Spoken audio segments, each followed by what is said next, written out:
Well, hello and welcome to another edition of Wisdom Wednesday. Today is May 22nd, so we are in Proverbs 22. Going to look at about 5 or so verses, maybe 6 verses today in our time together. Thank you for joining me as we explore the text of Proverbs to learn wisdom, to obtain wisdom, but more so and more importantly, to apply the wisdom that we gain from this book into our lives so that we can be people who pursue godly wisdom in all that we do.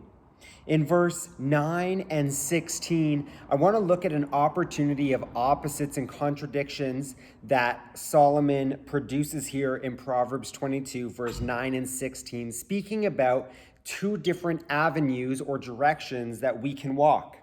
In verse 9, it says, "Whoever has a bountiful eye will be blessed, for he shares his bread with the poor."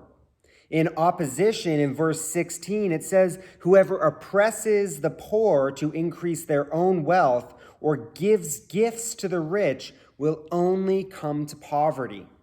Part of my question when I read that verse in 16 is, when will that happen? Because I think if we look around us, we see people who are selfish, who do things, who bribe the rich, who oppress the poor, and they just seem to gain more and more and more and more. And so we ask this question, when, O Lord, will this poverty strike them? And I think there is some validity to the question, but I think that the underlying principle that Solomon is getting at here is, what is the posture of our heart as we look to care for the people around us as well as kind of care for ourselves in our own journey with the Lord? So in verse 9, Solomon writes, "Whoever has a bountiful eye will be blessed." This is an individual who is capable and has been trained or is aware on how to find opportunities that exist all around us. All around us, there's opportunities, things that we can see, things that we can do, ways that we can help people, ways that we can see how someone else's gifts will be a benefit to the things that we're trying to accomplish. What does it mean to have a bountiful eye? I think it means that we are able to see clearly opportunities that exist around us, and then also have the ability and the desire to pursue those opportunities, not simply for personal and selfish gain, but for the ability to be able to share those opportunities with others. When we share with others the opportunities that are present, we bring into the opportunities the wisdom and the skill sets, the talents and the passions of people around us, but also it is not just a solo thing that we do, but something we do in community, in sharing in opportunities. And when those opportunities turn into successes, be it in business or in family or in ministry or whatever area of our life we're seeing these opportunities, as we turn them into successes, we get to share that with other people when we've done it with others. However, in contradiction in verse 16, if we oppress people to try to gain for ourselves and withhold the sharing of opportunities, what we find is we'll become individuals who desire to bribe the rich to be, and then eventually will experience some form of poverty. Maybe that might not be monetary poverty, but an impoverishment within our spirit, within our soul, within our very care for humanity, for ourselves, and for Jesus, as we have been called to love God and love one another. We can end up in deep levels of poverty in those capacities. So a great challenge from Proverbs 22 is that we would learn to be people who see opportunities around us, and then we would approach those opportunities in a desire to share with others what is possible in those opportunities. In verse 3, we're introduced to two different individuals, the prudent or the wise and the fool, or the simple, and then in verse 13, we're introduced to the sluggard. And bringing these two verses together, let's read them. Verse 3 says, "The prudent sees dangers and hides themselves, but the simple go on and they suffer for it." In verse 13, we have the sluggard. The sluggard says, "There is a lion outside. I'll be killed in the streets." And interestingly enough, each of these three individuals named by Solomon have different responses to challenges and troubles, to problems that exist in our lives. And if you're anything like me and you're a human, you're going to have challenges, problems, and troubles in your life. So Solomon gives us these three choices in this particular text of how we approach those problems. The first option that we'll discuss is the sluggard. They see a lion outside and they declare, I'm going to be killed in the streets. The moment challenge or opposition rises up, they roll over, they become inactive, they stop pursuing the opportunities that exist around them, and they go, oh my goodness, the worst is always going to happen, and this is, in essence, a victim mentality. There's lions outside, surely they'll kill me.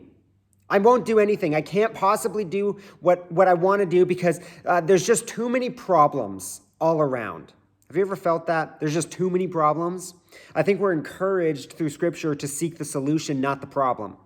And we should identify the problem, but we need to seek the solution.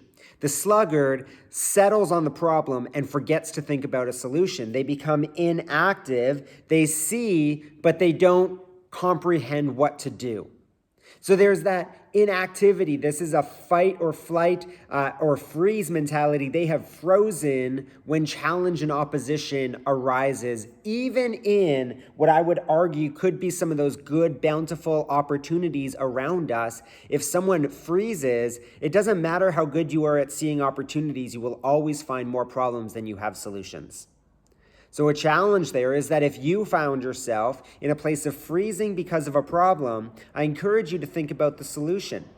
Don't step into inactivity, but rather step into an active seeking of the solution. What does this look like? Well, in verse 3, we have the other two characters introduced here, the prudent and the simple. What do the simple do when there's a problem, a challenge, something that's in the way of the opportunities presented to them? The simple, they go on and they suffer for it. They recognize a problem, they don't come up with a solution, and they just keep going as if nothing's going to be an issue. And that's a silly thing to do. But I think a lot of us do that. Perhaps we do it in our parenting. We recognize a personality or a character trait, not a personality trait, a character trait in one of our children, and we go, we'll go on without dealing with this. And then it becomes a problem later. If we do that in our own lives, we go and we have experiences and we react to our experiences and we go, one day I'll get over that. And we never do because we never deal with the problem. We acknowledge the problem, but we don't try to progress towards a solution. We ignore the problem. So the sluggard sees the problem and is frozen because of it. The simple sees the problem and ignores it. The third option that Solomon grants us is that of the prudent. The prudent or the wise see the problem, they acknowledge the problem, and they seek refuge, is what Solomon says in Proverbs 22, verse 3, that they seek a place to deal with the solution so that the problem can be overcome. They don't run headlong into the problem. They don't freeze. They don't avoid it. They deal with the problem by seeking a place of safety, opportunities, and ways in which to not avoid the danger, but deal with the danger.